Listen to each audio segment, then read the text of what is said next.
நண்பா எல்லோரும் எப்படி இருக்கீங்க? நல்லா இருக்கீங்க நம்புகிறேன். இங்கே பாருங்கள், ஜெட் 900 இருக்குது ஸ்டார்டிங்கு. CBR 650ங்க. AR எக்ஸாஸ்ட் போட்டிருக்காரு. இங்கே பார்த்தீங்கன்னா நிஞ்சா ஜெட் எக்ஸ்டெண்டர் பாருங்கள். லேம்போகினி எப்படி கெத்தாக இருக்குல்ல, பார்க்கவே சூப்பராக இருக்குங்க. குட்டையாக அழகாக இருக்குது. சவுண்ட் ஆனால் சூப்பராக இருந்துச்சு. இது பக்கத்தில் டுக்காட்டிங்க. டுக்காட்டியோட சவுண்டு நல்லா இருந்துச்சுங்க. அப்புறம் பார்த்தீங்கன்னா BMW.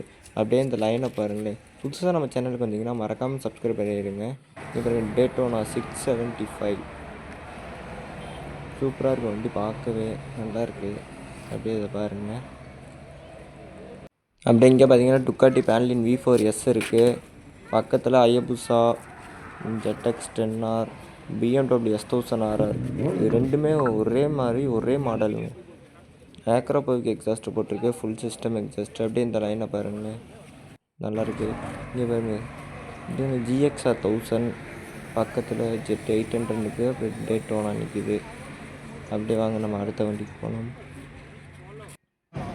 இந்த R15 Ninja ZX 10R BMW Ducati Panigale V4S கார்னட் GT ZX 10R old model. இங்கே ஃபுல்லாக ஆல்ட்ரேஷன் தான். வண்டி பார்க்கவே நல்லாயிருக்குது. ZX 10R டுக்காட்டி போர்ஸா இங்கே நிற்கிது. அப்படியே இந்த லைனை பாருங்கள். அப்படியே குரூப்பாக வந்திருக்காங்க இன்றைக்கி. 2025 2025 மாடலு ZX 6R. வண்டி பார்க்க நல்லா இருக்குல்ல. ஸ்டாக் எக்ஸாஸ்ட் போட்டிருக்காங்க. பக்கத்தில் பார்த்தீங்கன்னா ட்ரியாம்ப் நிற்கிது.